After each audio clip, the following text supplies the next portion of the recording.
Welcome to Think Big Thursdays. My name's Hannah and today we're going to look at chapter 2 of 1 Thessalonians. What an exciting book that Paul wrote to the new Christians at Thessalonica. Now in chapter 2 he is explaining what he did while he was with them.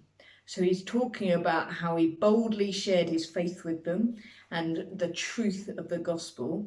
And he's talking about how he did that in such a way that showed how much he loved them, that he was generous, that he was humble, that he was really sacrificial in the way that he did that. So that got me thinking. My first challenge is, whoa, in this time of lockdown now, could I write a letter like that to someone that I've shared my faith with before we were entered this time? Could I remind someone that I had boldly shared my faith with them? And could I say how I had acted really lovingly and kindly? Whoa, so that's challenge number 1. However, we can't change how we've behaved in the past, but we can make the most of this lockdown time.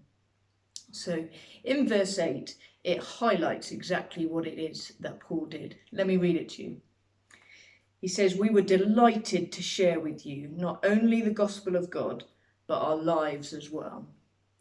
So how can we delight in sharing our faith with others after lockdown? What can we do now that will help us then?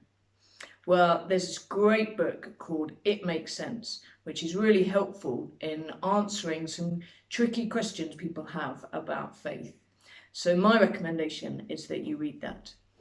Also, read the Bible. The more you know about the good news of Jesus, the more you're able to share that with others. So that's the sharing the gospel bit, but what about sharing our lives as well? Well, we can be investing in our friendships now, can't we? Are we the friend who makes the initiative, who contacts our mates? Are we the one who gives them a ring or organises to meet up with them in a socially distant way because it's not very loving to pass on coronavirus to somebody else? Are we the ones that are generous and humble in the way in which we are working at our friendships whilst we're in this time? Not that we can't share our faith with people right now in this time, but how about we also use this time as real preparation for when we can see each other more and life returns to a little bit more like normal. So, know the gospel, understand the gospel to be able to share that with others. Share your life, work on your friendships, be the best friend that you can be.